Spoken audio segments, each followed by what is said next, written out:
So you want to talk about it? Oh, yeah. It all started in 1977. I mean, that's when I started doing it regularly. How many times have you done it? 6 times. I've done it 6 times. Why do you do it? I don't know. It's like I can't help myself. And what does your family think? Thank God my family doesn't know. But how'd you get caught? Oh, they were taping me. Taping you? Yeah. Every time I did it, they had a tape running. Jumbo shrimp. Those words don't even go together, man. That's like military intelligence. They have that, too. How did they do that? That's what they tell you. Get on the plane. Get on the plane. Fuck you. I'm getting in the plane. I wonder a lot of things, but that's my job. My job is thinking up goofy shit. Al Sleet here, you hippy-dippy weather, man. With all the hippy-dippy weather, man. Got into an argument with my Rice Krispies. I distinctly heard snap, crackle, fuck him. Have a nice day. And the original list was shit, piss, fuck, cunt, cocksucker, motherfucker, and tits. This was all I could think of in one sitting.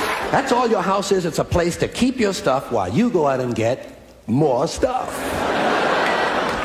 But here's a little cheer. A lot of people like it. It goes like this. Rat shit, bat shit, dirty old twat. 69 assholes tied in a knot. Hooray! Lizard shit, fuck! I never fucked a 10, but one night I fucked 5 2s. Doesn't it strike you as mildly ironic that most of the people who are against abortion are people you wouldn't want to fuck in the first place? And now they're thinking about banning toy guns, and they're gonna keep the fucking real ones!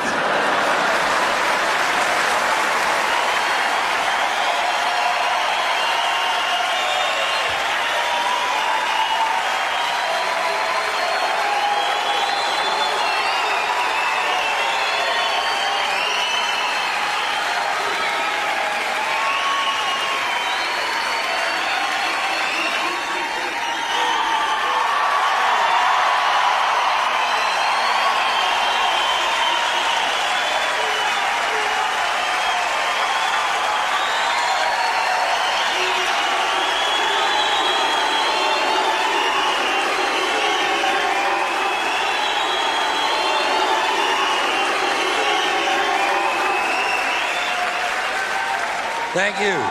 Thank you very much. Welcome to our show. Don't you think it's just a little bit strange that Ronald Reagan had an operation on his asshole and George Bush had an operation on his middle finger, huh? Huh?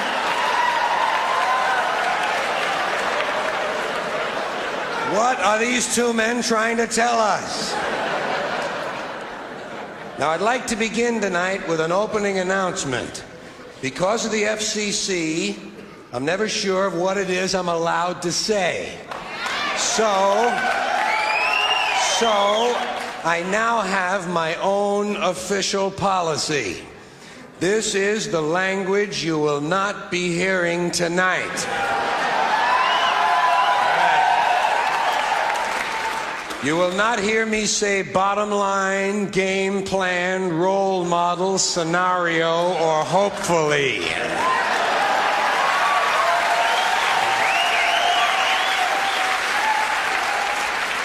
I will not kick back, mellow out, or be on a roll.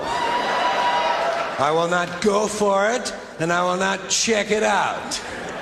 I don't even know what it is. And when I leave here, I definitely will not boogie. I promise not to refer to anyone as a class act, a beautiful person, or a happy camper.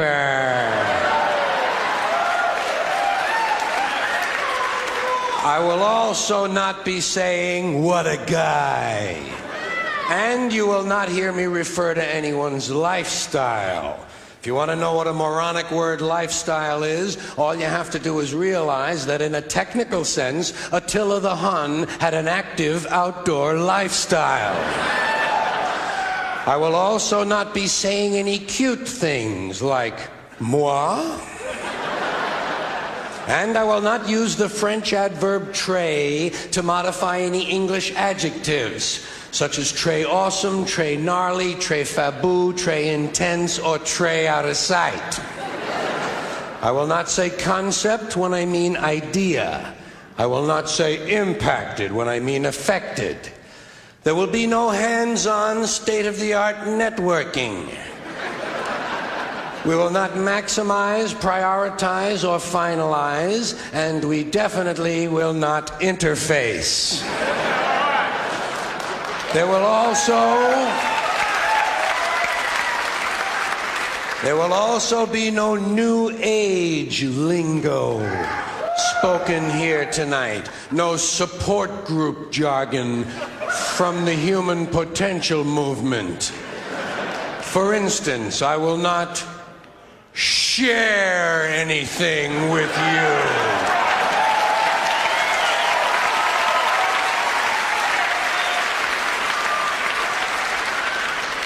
I will not relate to you, and you will not identify with me. I will give you no input, and I will expect no feedback. This will not be a learning experience, nor will it be a growth period. There'll be no sharing, no caring, no birthing, no bonding, no parenting, no nurturing. We will not establish a relationship, we will not have any meaningful dialogue, and we definitely will not spend any quality time.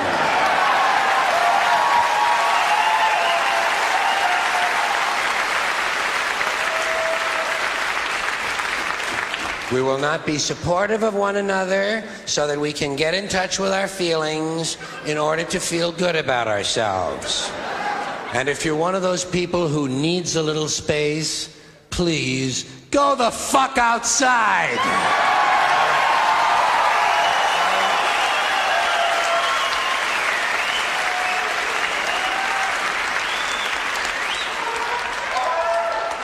We will, however, be talking about those little moments that seem to last forever. Have you ever been in a serious social situation when you suddenly realize you have to pull the underwear out of the crack in your ass?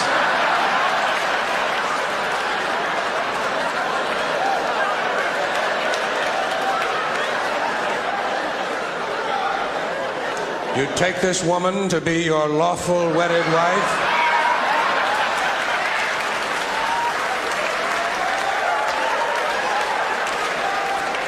Huh? Who, her? Oh, hell yeah. Well, it's one of life's little moments, isn't it? It's one of those little moments you have to deal with at the time. You can't postpone that. You can't put that off and be walking around like this. You've got to get in there and clear that thing out. You've got to rescue your underwear. There's a letter in your mailbox. That's right.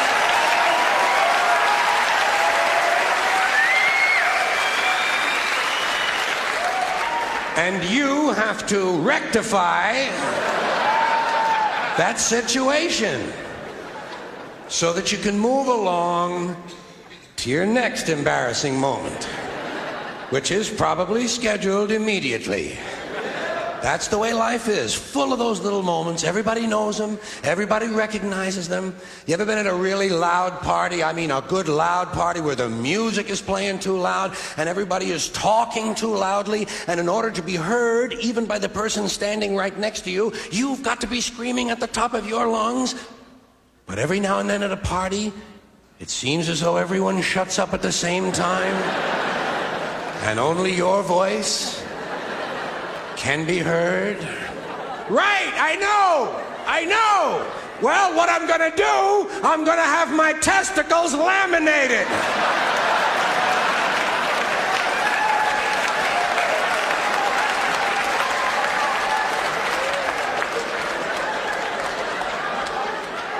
Life's little moments. You ever been talking to someone and you laugh through your nose and blow a snot on your shirt?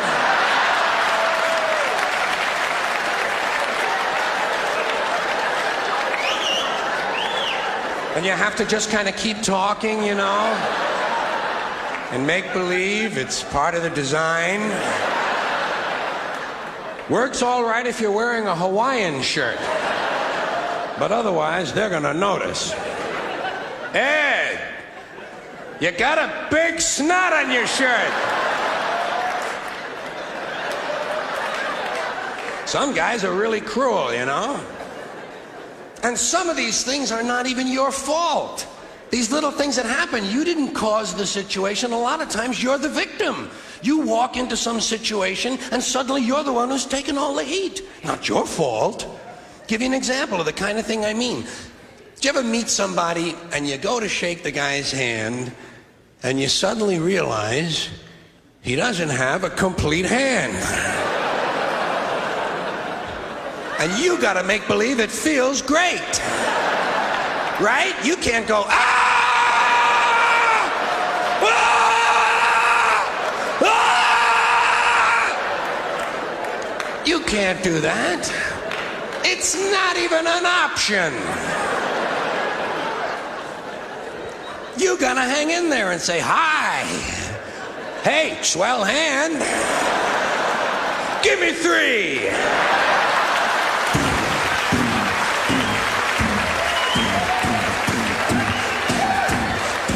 High 3, yo.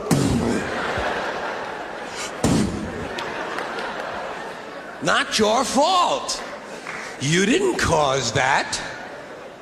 You weren't even there when it happened to the guy. You were probably out walking your dog, which is what I'm usually doing. Walking my dog. Because I love my dog. I love all my dogs. I love every dog I ever had. I remember them all. And I love every one of them. Still love all my dogs. And I've had me a lot of goddamn dogs. In my lifetime, I have had me a bunch of different dogs. Because you do keep getting a new dog, don't you? You just keep getting one dog right after another. That's the whole secret of life. Life is a series of dogs. It's true, you just keep getting a new dog, don't you? That's what's good about them, they don't live too long. And you can go get a new goddamn dog.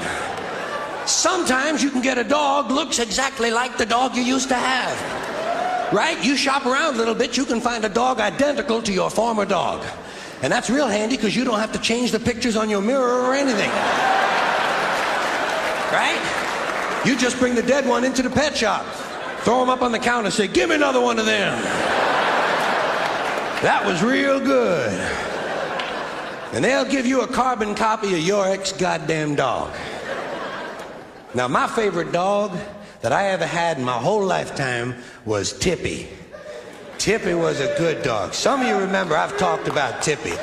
Tippy was a good dog. Tippy was a mixed terrier. You know that word mixed? That the veterinarian puts on the form when even he don't know what the fuck you got. You bring in a little mixed puppy to a veterinarian and say, what is it? You say, well, it's definitely not a monkey. Tippy was actually part Dodge Dart. Poor Tippy was full of guilt. So much so, in fact, she's the only dog I ever had who committed suicide. Yeah, well, we don't say it like that around the house. We say she put herself to sleep. But she ran out in front of a milk truck. That's fucking suicide. But that was her decision. That's what Tippy wanted to do. And that's the way it is in our family. If you want to commit suicide, we back you up. So we supported Tippy in her little suicide decision. Then we brought her into the pet shop, threw her up on the counter and said, give us something bigger. We're trading up. We was looking for a bigger goddamn dog, because Tippy had been teeny, even before the truck came by. Truck had made her teenier, wider, but teenier. And we was looking for a bigger goddamn dog. Not too big, you know. I don't like a dog who's bigger than I am. It's bad enough looking for shit in one direction without having to duck flying turds as well.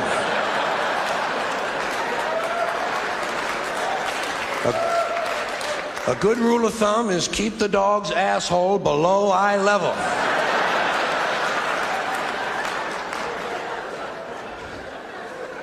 So we compromised and we got us a mid-sized dog. Knee-high, just about like this size here. Best sized dog you can own, by the way. Most people know this is the ideal sized dog to have. You know why? Anybody comes to visit you, the first thing that dog does is take his nose and put it right in their crotch. Woo! Woo! He smells my dog.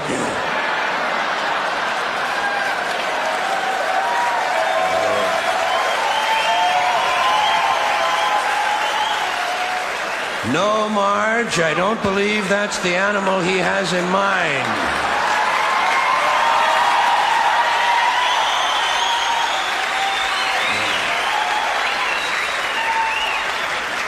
And people get embarrassed by that, especially the owner of the dog. The owner's the one who's saying, stop that, will you stop that now, stop it. I'm awfully sorry about this. Not me. I say, get in there and get some of that. Get in there, sniff that thing out. Go on. Listen, would you mind spreading your legs a little bit so he can get right in there? Yeah, stand like this for a little while, would you? Okay, looking good now. So how's your mom and dad doing anyway? Well, God bless them. It's a wonderful couple. So go around the back, check it out in the back now. Sniff that other thing in the back there. What's that? Well, there's two different smells he likes. What can I tell you? Don't pay him no attention. He'll be finished in about a half an hour. So listen, Reverend, it's real nice of you to come and call on us like this. Every one of us is always glad to see you around here, especially that goddamn dog. Those dogs are great. They'll break the ice when a new neighbor comes to call. Hi, we're the Johnsons. What's his name? Ball sniffer. He's a crotch hound. Let me know if you want to get circumcised. He's on duty till 5 o'clock. Dogs are a constant source of entertainment. Did you ever have a dog that ate cat turds? Some of them do. Some of you must know that. You ever have a dog eat cat turds? Yeah. Of course, you got to have a cat, you know. You can't be buying cat turds at the supermarket. But it's true, some dogs will eat cat turds, yeah. Don't let them lick you that day. Get a bottle of Listerine for him. Try to make him gargle. Pour it down his throat and tell him to howl. Come on, howl. Howl, goddammit. Stomp on his tail. Howl, I said, goddammit, howl. Oh, dogs are a lot of fun. Did you ever have a dog that ate a bunch of colored balloons and then he takes a shit and it's real decorative like? Well, sometimes at Christmas, they'll eat some tinsel and take a shiny shit. Wow! Look, Mom, can we hang it on the tree? Well, it is considered good luck in some cultures. Here's a little household hint for you. This will help you clean up after your dog. Feed your dog a lot of rubber bands. Put a lot of rubber bands in with his regular food. Then when he takes a shit, there's usually a little loop on the end of it. You just pick it up by the loop. You know what I mean? Throw him in the neighbor's yard. Yeah. That's why I travel around, give these little household hints. Bet you never read that one in Heloise, huh? Yeah. Now time for me to get a little drink of water. Figure this stuff is safe to drink? Huh? Actually, I don't care if it's safe or not. I drink it anyway. You know why? Because I'm an American and I expect a little cancer in my food and water. That's right. I'm a loyal American and I'm not happy unless I've let government and industry poison me a little bit every day. Let me have a few 100,000 carcinogens here.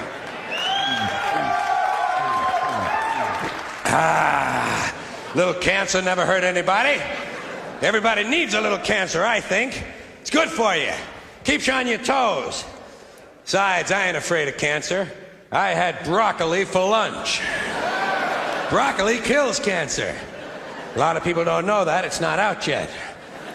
It's true. You find out you got some cancer, get yourself a fucking bowl of broccoli. That'll wipe it right out in a day or two. Cauliflower, too. Cauliflower kills the really big cancers. The ones you can see through clothing from across the street. Broccoli kills the little ones. The ones that are slowly eating you away from inside. While your goddamn goofy, half-educated doctor keeps telling you, "You're doing fine, Jim." In fact, bring your doctor a bowl of broccoli. He's probably got cancer, too. Probably picked it up from you. They don't know what they're doing. It's all guesswork in a white coat. Here, let me have a few more sips of industrial waste.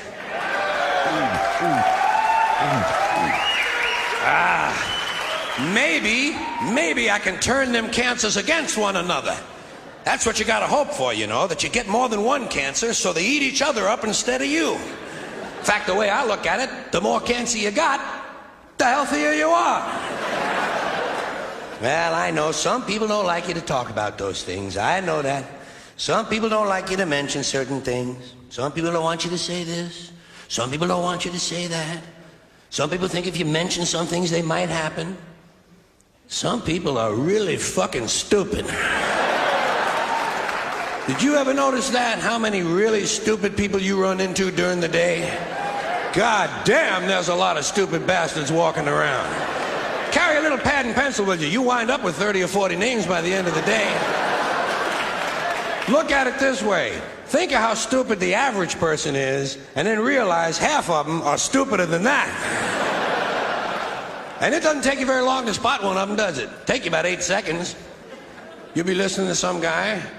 You say, "This guy is fucking stupid."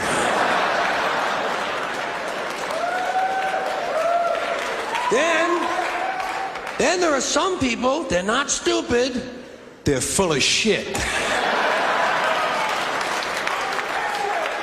That doesn't take very long to spot either, does it? Take you about the same amount of time. You'll be listening to some guy and say, "Well, he's fairly intelligent." He's full of shit.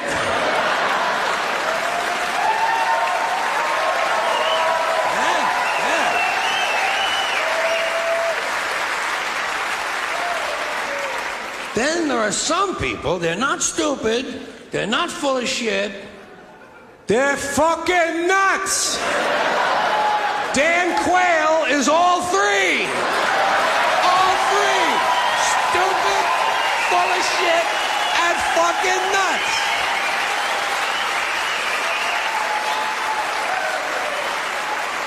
And where did he get that wife of his? Have you taken a good look at that Marilyn Quayle? Where did he get her? At a Halloween party or something? She looks like Prince Charles, for Christ's sakes. Let me ask you something. Does he actually have to fuck that woman? Huh? God help him. I wouldn't fuck her with a stolen dick.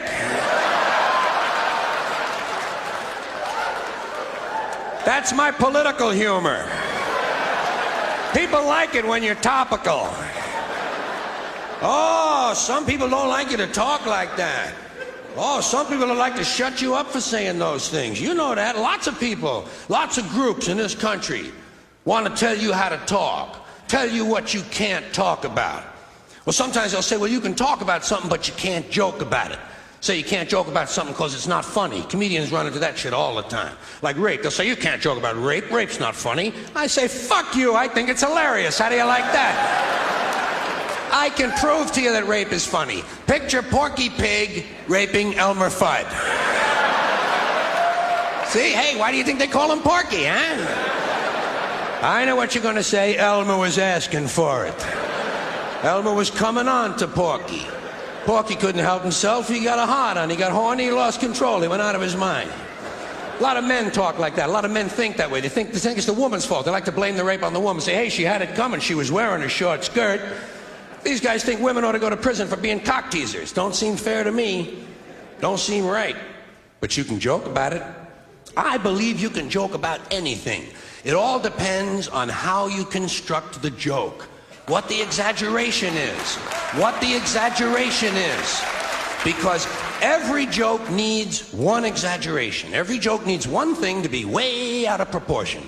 Give you an example. You ever see a news story like this in the paper? Every now and then you run into a story that says some guy broke into a house, stole a lot of things, and while he was in there, he raped an 81-year-old woman.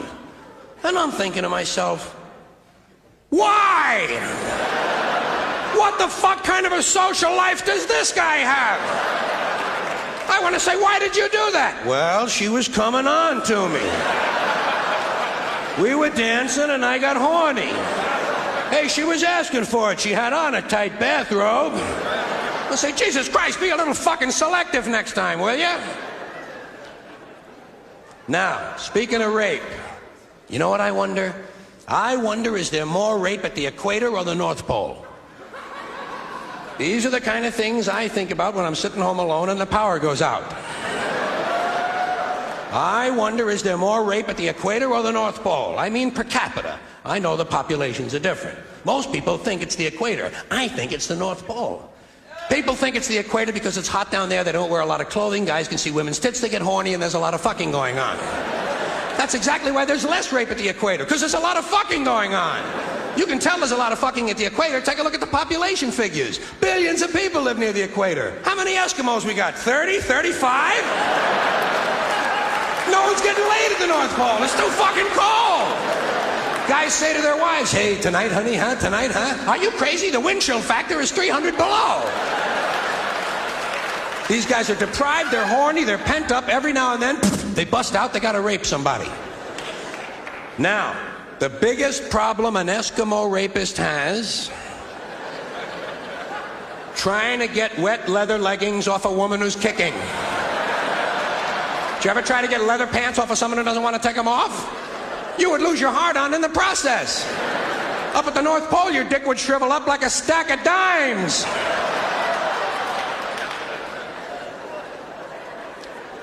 That's another thing I wonder. I wonder, does a rapist have a hard-on when he leaves the house in the morning? Or does he develop it during the day while he's walking around looking for somebody? These are the kind of thoughts that kept me out of the really good schools. Now I probably got the feminists all pissed off at me because I'm joking about rape. Feminists want to control your language. Feminists want to tell you how to talk. And they're not alone. They're not alone. I'm not picking on the feminists. They got a lot of company in this country. There's a lot of groups, a lot of institutions in this country want to control your language. Tell you what you can say and what you can't say. Government wants to tell you some things you can't say because they're against the law. Or you can't say this because it's against the regulation. Or here's something you can't say because it's a secret. You can't tell him that because he's not cleared to know that. Government wants to control information and control language because that's the way you control thought. And basically that's the game they're in. Same with religion. Religion is nothing but mind control. Religion is just trying to control your mind, control your thoughts. So they're going to tell you some things you shouldn't say because they're sins. And besides telling you things you shouldn't say, religion's going to suggest to you some things you ought to be saying. Here's something you ought to say first thing when you wake up in the morning. Here's something you ought to say just before you go to sleep at night. Here's something we always say on the third Wednesday in April after the first full moon in spring at 4 o'clock when the bells ring. Religion is always suggesting things you ought to be saying. Same with political groups of all kinds. Political activists, anti-bias groups, special interest groups are going to suggest the correct political vocabulary, the way you ought to be saying things, and that's where the feminists come in. Now, as I said, I got nothing against the feminists. In fact, I happen to agree with most of the feminist philosophy I have read.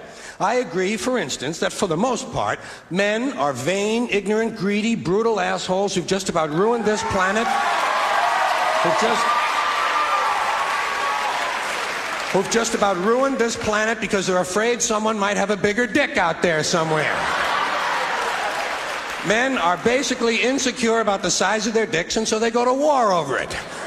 You don't have to be a political scientist or a history major to see the bigger dick foreign policy theory at work. It goes something like this. What? They have bigger dicks? Bomb them. And of course, the bombs and the bullets and the rockets are all shaped like dicks. I don't understand that part of it, but it is part of the equation. So I agree with that abstract, that males have pushed a technology that just about has this planet in a stranglehold. Mother Earth, raped again. Guess who? Hey, she was asking for it.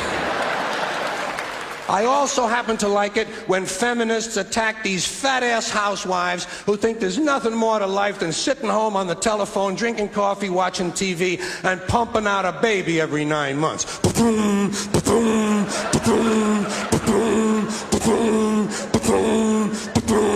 Will 7 be enough, Bob? But what's the alternative? What's the alternative to pumping out a unit every 9 months? Pointless careerism? Pointless careerism? Putting on a man-tailored suit with shoulder pads and imitating all the worst behavior of men? This is the noblest thing that women can think of? To take a job in a criminal corporation that's poisoning the environment and robbing customers out of their money? This is the worthiest thing they can think of. Isn't there something nobler they could do to be helping this planet heal? You don't hear much about that from these middle-class women. I've noticed that most of these feminists are white middle-class women. They don't give a shit about black women's problems. They don't care about Latino women. All they're interested in is their own reproductive freedom and their pocketbooks. But when it comes to changing the language, I think they make some good points. Because we do think in language. And so the quality of our thoughts and ideas can only be as good as the quality of our language. So maybe some of this patriarchal shit ought to go away. I think spokesman ought to be spokesperson. I think chairman ought to be chairperson. I think mankind ought to be humankind. But they take it too far. They take themselves too seriously. They exaggerate. They want me to call that thing in the street a person-hole cover. I think that's taking it a little bit too far. What would you call a ladies' man? A person's person? That would make a he-man an it person. Little kids would be afraid of the boogie person. They'd look up in the sky and see the person in the moon. Guys would say, come back here and fight like a person, and we'd all sing for It's a Jolly Good Person. That's the kind of thing you would hear on Late Night with David Letterperson. You know what I mean?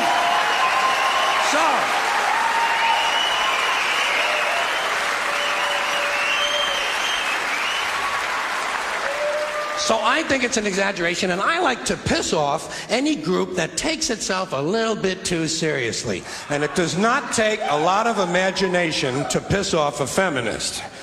All you gotta do is run into Now Headquarters or Ms. Magazine and say, hey, which one of you cute little cupcakes wants to come home and cook me a nice meal and give me a blowjob? Blowjob!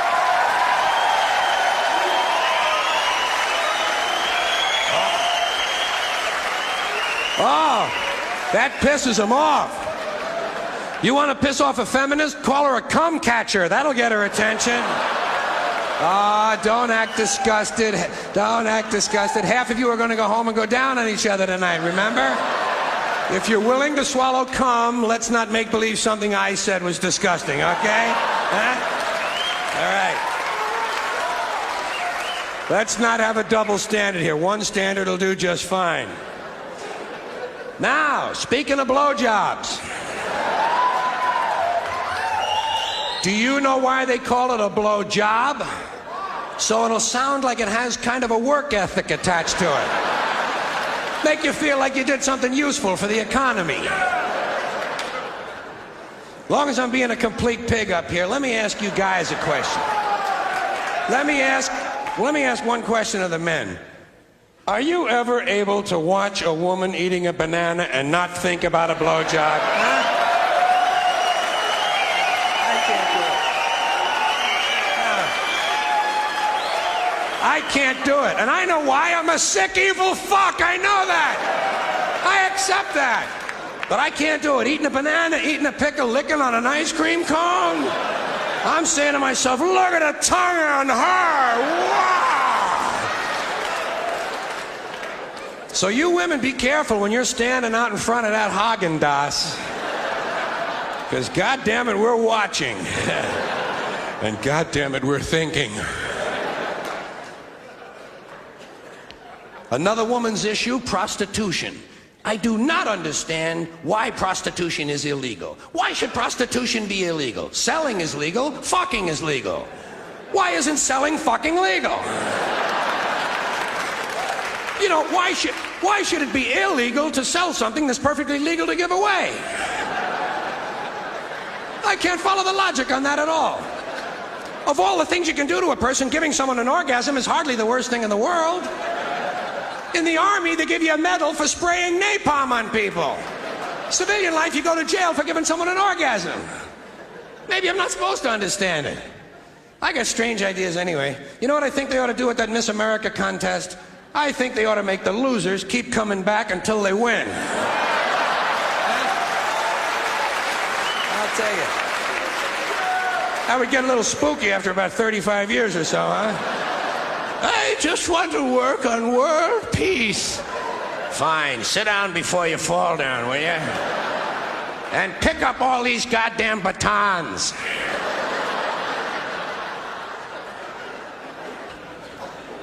I got a lot of ideas. You know what I think? I think Kleenex ought to have little targets on them. Wouldn't that be a good idea? Little bullseyes right in the middle of the Kleenex. Make it kind of sporting when you're with your friends. Look, Dave, an 85! Huh? That's a good idea. I got a lot of good ideas. Trouble is, most of them suck. I got a lot of good ideas for new products like that. That's what I think about on my off-duty hours. Things we need, products we ought to have that we don't have. You know what we ought to have? We ought to have a diet salad dressing called 500 Islands. See? Good goddamn ideas like that. Huh? A Christian deodorant, thou shalt not smell. How about a feminine hygiene spray called Sprunt? Huh? Well, you'd never forget the name, would you? It would always be right on the tip of your tongue, see? Marketing, marketing, that's where I belong, among other places. Marketing. Here's an idea I got. This is a yo-yo with a 2,000-foot string. You use it when you visit the Grand Canyon. See, I'm a visionary. I'm ahead of my time. Trouble is, I'm only about an hour and a half ahead. Here's a good idea. A light bulb that only shines on things worth looking at. Yeah, kind of too idealistic. Never make any money on a thing like that. Here's something's going to make a fortune. Get in on this. This is a roach spray. It doesn't kill the roaches, but it fills them with self-doubt as to whether or not they're in the right house.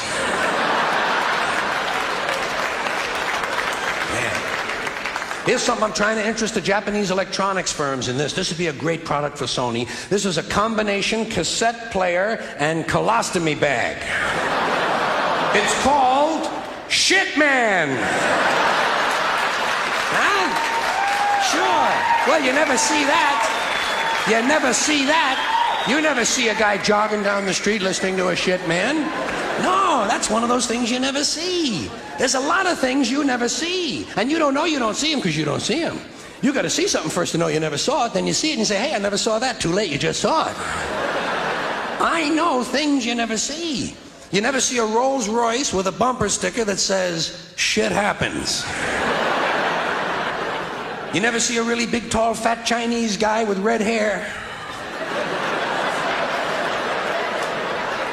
You never see a wheelchair with a roll bar. You never see someone taking a shit while running at full speed. And you never see a picture of Margaret Thatcher strapping on a dildo.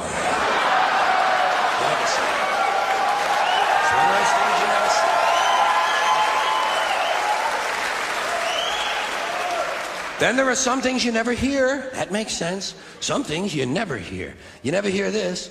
Dad, you really ought to drink more.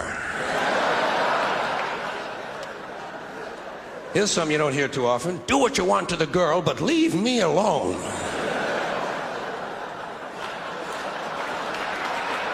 Here is something no one has ever heard, ever. Ever. As soon as I put this hot poker in my ass, I'm going to chop my dick off. You know why you never heard that? Right, no one ever said that. Which to me is the more amazing thing. No one ever thought to say that before tonight. I'm the first person in the world to put those words together in that particular order. First down, number one.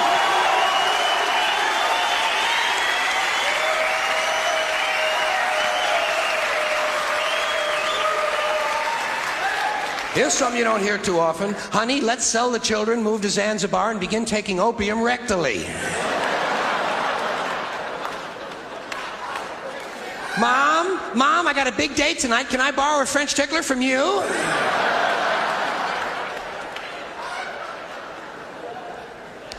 Then there are some things you don't want to hear. Some things you just flat don't want to hear. You don't want to come home from work and hear, honey, remember how we told the children never to play on the railroad tracks?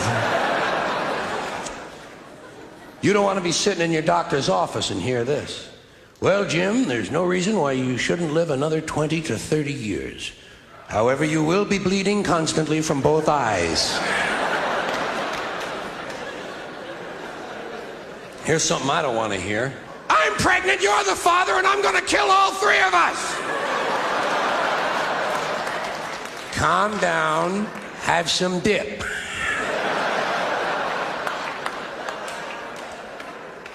Honey, it's the police. They have a search warrant, and the 300 kilos of cocaine are still sitting out in the living room. Here's something nobody wants to hear. Nobody wants to hear this. Try to think back to when this was appropriate to your life. You and your fiancé have been invited to your mom and dad's house for dinner for the first time. Halfway through dinner, your fiancé stands up and says, I'll be right back. I gotta take a dump.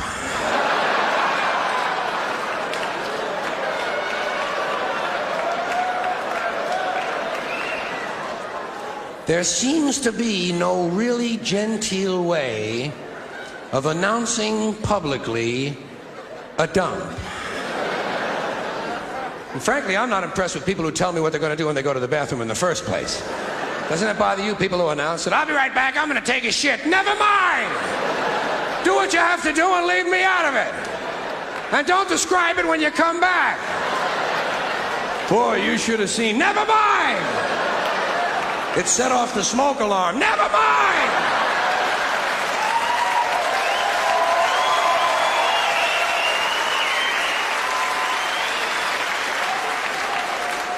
I have never understood that, nor have I cared for it.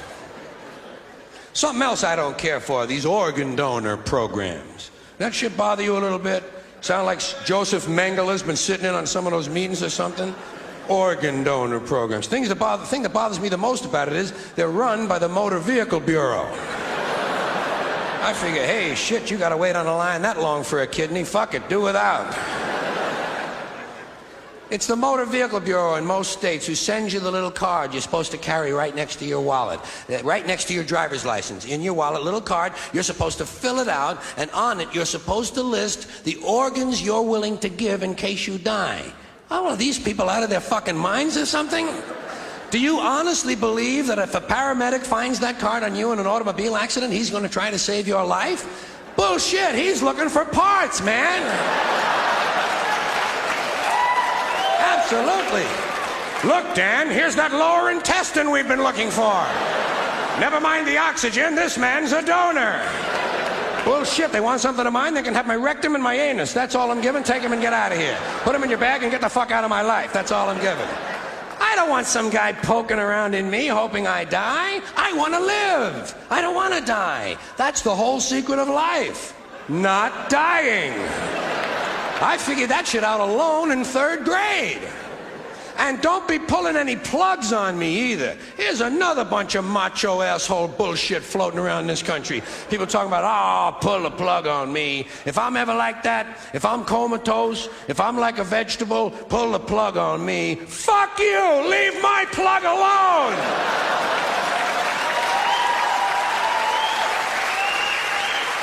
Get an extension cord for my plug. I want everything you got. Tubes, cords, plugs, probes, electrodes, IVs. You got something? Stick it in me, man. You find out I got a hole I didn't know I had, put a fucking plug in it. Vegetable shit, I don't care if I look like an artichoke. Save my ass. There's 3 things I want if I'm ever in that condition. 3 things I gotta have: ice cream, morphine, and television. You give me that ice cream every 2 hours. Give me that morphine about every 10 minutes. And turn on the fucking TV. I want to see Geraldo. And don't be coming to visit me. I got no time for life, people. I'm brain dead here. You people got no respect for the brain dead? Hey, you got to be brain dead to watch Geraldo in the first place. You might as well watch him when you're clinically brain dead. Now, there's one other thing I thought about concerning this comatose thing, and this might help you someday. This is a little piece of information, might come in handy sometime in the future if you're in this circumstance. If you knew a family and one of them was a homosexual, and he was in an automobile accident, and he was comatose, you could always comfort that family by saying, well, look at it this way. He was a fruit, now he's a vegetable. Listen, at least he's still in the produce section.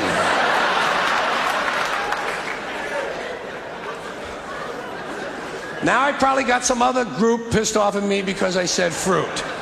There's a different group to get pissed off at you in this country for everything you're not supposed to say.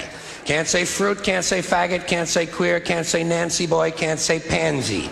Can't say nigger, boogie, jig, jigaboo, skinhead, jungle bunny, mooly, moulignon, or schwarzer. Can't say yid, heeb, zeeb, kike, maki, dago, guinea, wop, ginzo, greaser, greaseball, spick, beaner, oye, tiger, PR, mick, donkey, turkey, limey, frog, squarehead, kraut, jerry, hun, chink, jap, nip, slope, slopehead, zip, zipperhead, gook. There is absolutely nothing wrong.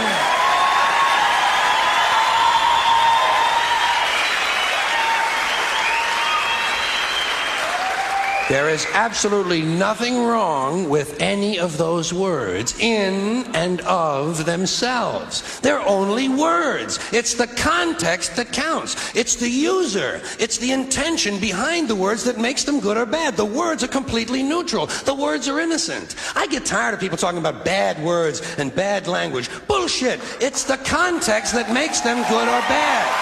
The context that makes them good or bad. For instance, you take the word nigger. There is absolutely nothing wrong with the word nigger in and of itself. It's the racist asshole who's using it that you ought to be concerned about. We don't care when Richard Pryor or Eddie Murphy say it. Why? Because we know they're not racist. They're niggers. Context. Context. We don't mind their context because we know they're black. Hey, I know I'm Whitey, the blue-eyed devil, patio fade, gray boy, honky motherfucker myself. Don't bother my ass. They're only words. You can't be afraid of words that speak the truth, even if it's an unpleasant truth, like the fact that there's a bigot and a racist in every living room on every street corner in this country. I don't like words that hide the truth. I don't like words that conceal reality. I don't like euphemisms or euphemistic language. And American English is loaded with euphemisms because Americans have a lot of trouble dealing with reality. Americans have trouble facing the truth. So they invent a kind of a soft language to protect themselves from it. And it gets worse with every generation. For some reason, it just keeps getting worse. I'll give you an example of that. There's a condition in combat. Most people know about it. It's when a fighting person's nervous system has been stressed to its absolute peak and maximum, can't take any more input. The nervous system has either snapped or is about to snap. In the First World War, that condition was called shell shock. Simple, honest, direct language. 2 syllables. Shell shock. Almost sounds like the guns themselves. That was 70 years ago. Then a whole generation went by, and the Second World War came along, and the very same combat condition was called battle fatigue. 4 syllables now. Takes a little longer to say. Doesn't seem to hurt as much. Fatigue is a nicer word than shock. Shell shock. Battle fatigue. Then we had the war in Korea, 1950. Madison Avenue was riding high by that time, and the very same combat condition was called operational exhaustion. Hey, we're up to 8 syllables now. And the humanity has been squeezed completely out of the phrase. It's totally sterile now. Operational exhaustion. Sounds like something that might happen to your car. Then, of course, came the war in Vietnam, which has only been over for about 16 or 17 years. And thanks to the lies and deceit surrounding that war, I guess it's no surprise that the very same condition was called post-traumatic stress disorder. Still 8 syllables, but we've added a hyphen. And the pain is completely buried under jargon. Post-traumatic stress disorder.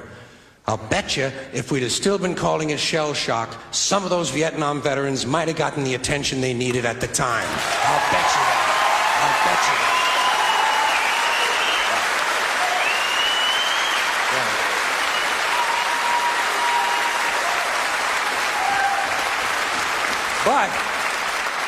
But it didn't happen. And one of the reasons is because we were using that soft language, that language that takes the life out of life. And it is a function of time. It does keep getting worse. Give you another example. Sometime during my life, toilet paper became bathroom tissue. I wasn't notified of this. No one asked me if I agreed with it. It just happened. Toilet paper became bathroom tissue. Sneakers became running shoes. False teeth became dental appliances. Medicine became medication.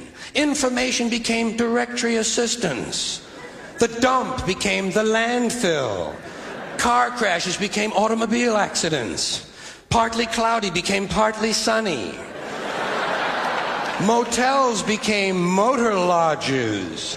House trailers became mobile homes. Used cars became previously owned transportation. Room service became guest room dining. And constipation became occasional irregularity. When I was a little kid, if I got sick, they wanted me to go to the hospital and see the doctor. Now they want me to go to a health maintenance organization or a wellness center to consult a healthcare delivery professional. Poor people used to live in slums. Now the economically disadvantaged occupy substandard housing in the inner cities. And they're broke. They're broke. They don't have a negative cash flow position.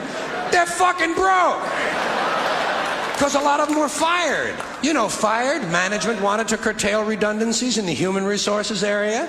So many people are no longer viable members of the workforce. Smug, greedy, well-fed white people have invented a language to conceal their sins. It's as simple as that. The CIA doesn't kill anybody anymore. They neutralize people. Or they depopulate the area. The government doesn't lie. It engages in disinformation. The Pentagon actually measures nuclear radiation in something they call sunshine units. Israeli murderers are called commandos. Arab commandos are called terrorists. Contra killers are called freedom fighters. Well, if crime fighters fight crime and firefighters fight fire, what do freedom fighters fight? They never mention that part of it to us, do they? Never mention that part of it.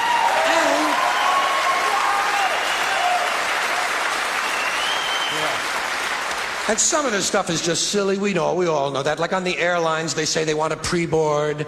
Well, what the hell is pre-board? What does that mean? To get on before you get on? They say they're going to pre-board those passengers in need of special assistance. Cripples! Simple, honest, direct language. There's no shame attached to the word cripple that I can find in any dictionary. No shame attached to it. In fact, it's a word used in Bible translations. Jesus healed the cripples. Doesn't take 7 words to describe that condition. But we don't have any cripples in this country anymore. We have the physically challenged. Is that a grotesque enough evasion for you? How about differently abled? I've heard them called that, differently abled. You can't even call these people handicapped anymore. They'll say, we're not handicapped, we're handy-capable. These poor people have been bullshitted by the system into believing that if you change the name of the condition, somehow you'll change the condition. Well, hey, cousin, doesn't happen. Doesn't happen. We have no more deaf people in this country, hearing impaired. No one's blind anymore, partially sighted or visually impaired. We have no more stupid people. Everybody has a learning disorder. Or he's minimally exceptional. How would you like to be told that about your child? He's minimally exceptional. Oh, thank God for that. Psychologists actually have started calling ugly people those with severe appearance deficits. It's getting so bad that any day now I expect to hear a rape victim referred to as an unwilling sperm recipient.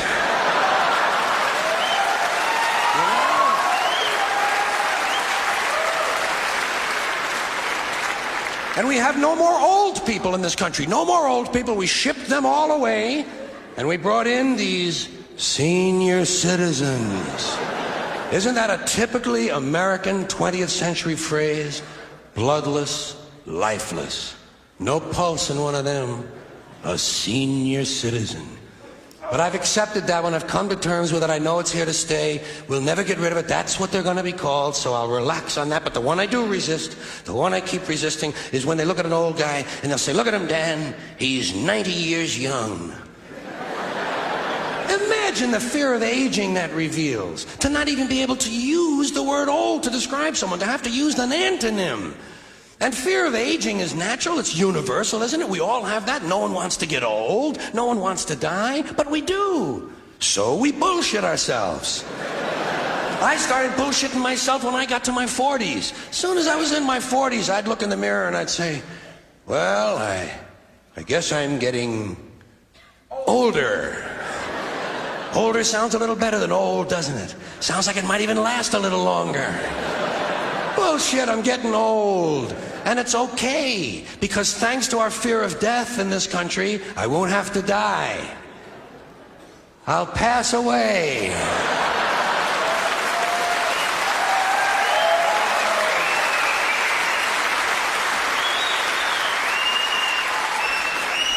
Or I'll expire like a magazine subscription.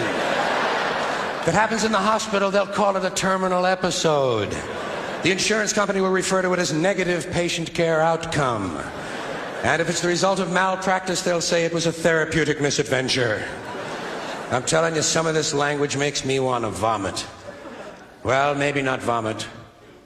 Makes me want to engage in an involuntary personal protein spill. Thank you all.